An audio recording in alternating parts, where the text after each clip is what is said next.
You're having dinner with friends, laughing, genuinely enjoying yourself. Then someone mentions a name, just a name, and suddenly the room goes quiet inside your head. The laughter sounds distant, the food tastes like nothing. You're physically here, but emotionally you're 15 years old again, standing in that hallway, feeling that specific brand of betrayal that rewrote everything you thought you knew about trust. Your friends don't notice. They're still talking, still laughing, but you've been hijacked, transported. A single word just stole 20 minutes of your life, and you'll spend the rest of the evening pretending to be present while actually negotiating with ghosts. This isn't just bad memory. This isn't just being sensitive. This is something far more sinister. Your past has learned how to remote control your present, and it's not just controlling your emotions. It's controlling your choices, your relationships, your entire life trajectory. You think you're making decisions, but you're not. You're following programming installed by people who don't even know you anymore, in situations that ended years ago. And the worst part, you've been calling this learning from experience when it's actually the opposite. This control system is more sophisticated than you realize. It doesn't announce itself. It doesn't feel like control.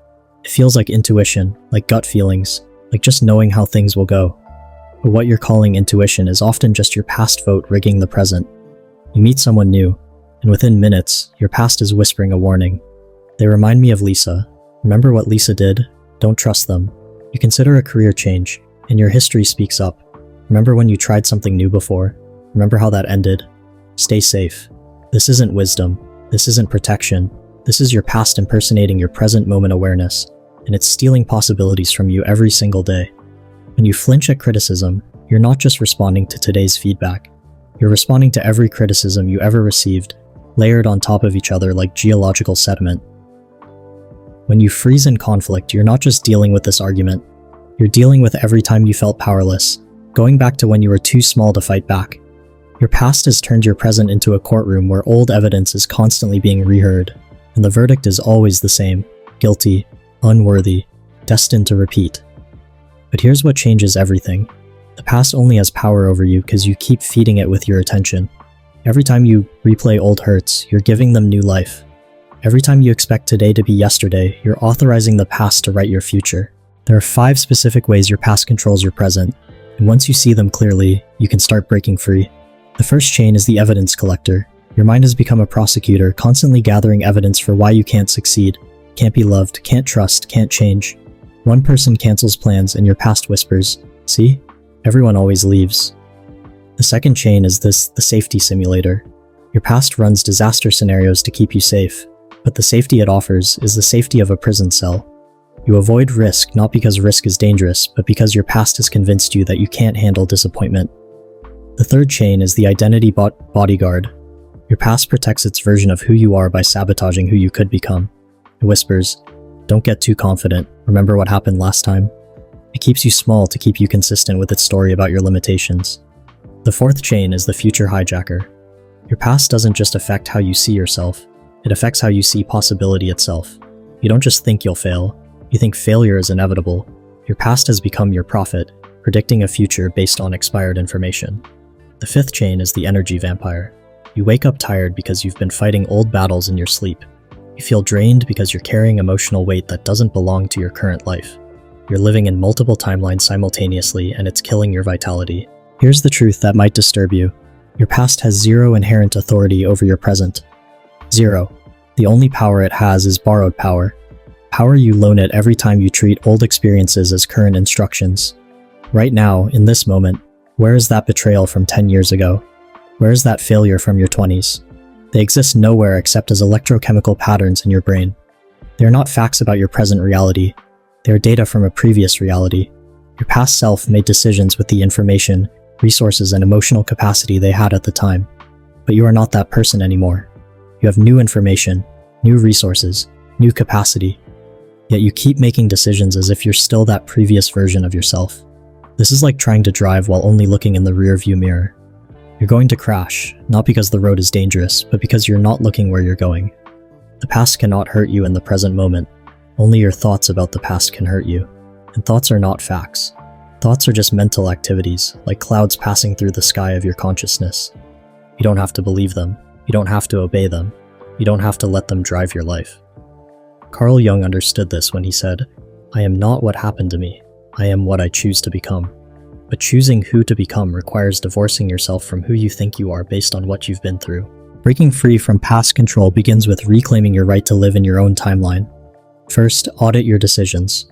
For 1 week before making any choice, ask yourself, am I making this decision from 2025 or from some past year? You'll be shocked how often you're making current choices based on outdated information. Second, update your operating system. Your beliefs about yourself, others, and life were installed years ago. Most haven't been updated since. You're running 2005 software on 2025 hardware. Consciously choose to update your beliefs based on who you are now, what you know now, what you're capable of now. Third, become present moment curious. Instead of approaching new situations with past-based assumptions, practice what I call beginner's mind. Look at today's challenges with today's eyes. Relate to current people as current people, not as reminders of past people. Fourth, dissolve time debt. You've been carrying emotional debt that doesn't belong to your current life. That guilt from the mistake you made years ago, you've already paid for it. That shame about who you used to be, you've graduated from that version of yourself. Fifth, choose your inheritance. Decide consciously what you want to carry forward from your past and what you're ready to leave behind. Keep the lessons, the strength, the compassion you've developed. Leave behind the limiting beliefs, the protective patterns that no longer serve. If you recognize yourself in any of these patterns, hit the subscribe button, because what I'm about to share could change everything for you. Breaking free from past control means grieving who you thought you were, because so much of your identity has been built around your wounds, your struggles, your story of overcoming or not overcoming. I'm someone who has trust issues. I'm not good with money. I'm not the type of person who takes risks. These statements feel like truth, but they're actually choices. They're ways of organizing your sense of self around past experiences rather than present potential. Letting go of past-based identity can feel like dying because, in a way, it is.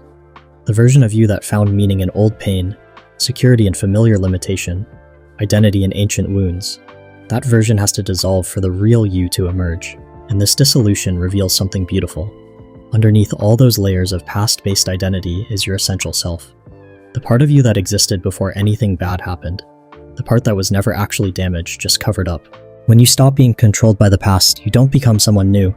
You become who you've always been underneath the programming. You start making decisions from your core values instead of your old fears. You start responding to life from your authentic self instead of your adaptive self. This version of you is incredibly creative because it's not constrained by past evidence of what's possible. This version takes risks because it doesn't assume future pain based on past pain. This version loves openly because it doesn't confuse today's people with yesterday's people. You start surprising yourself, doing things your old self would never do, saying things your past self was too afraid to say, choosing things your wounded self thought were impossible. Your relationships transform because you're no longer relating to people through the filter of past betrayals. Your work evolves because you're no longer limited by old beliefs about your capabilities. Your entire life becomes an experiment instead of a repetition. Freedom from past control isn't a destination, it's a practice. Every morning you make a choice. Will I live today from who I was or who I'm becoming? This choice shows up hundreds of times throughout the day. The past will petition for relevance. It will offer you evidence of why you should be careful, why you should expect less, why you should protect yourself from disappointment, but you now have a different response. Thank you for the input. I'm choosing to trust my present moment wisdom instead. This isn't about denying your history or pretending trauma didn't happen. This is about refusing to let your history deny your possibility. This is about honoring your journey without being imprisoned by it. This practice gets easier with repetition, not because the past stops speaking, but because you get better at recognizing its voice and choosing not to obey. You develop what I call temporal immunity, the ability to be in contact with your history without being infected by it. When you break free from the past's control, everyone around you benefits. Your children stop inheriting your unhealed patterns. Your relationships stop being filtered through old betrayals. Your work stops being limited by ancient beliefs about your worth. You become living proof that people can change, that wounds can heal, that the past doesn't have to determine the future. And in a world full of people trapped by their histories, this kind of freedom is revolutionary. But understand, your liberation will threaten those still imprisoned. Some people need you to stay stuck because your stuckness justifies their own. Some people need you to stay wounded because your healing challenges their story about why they can't heal. Choose evolution anyway. Choose presence anyway.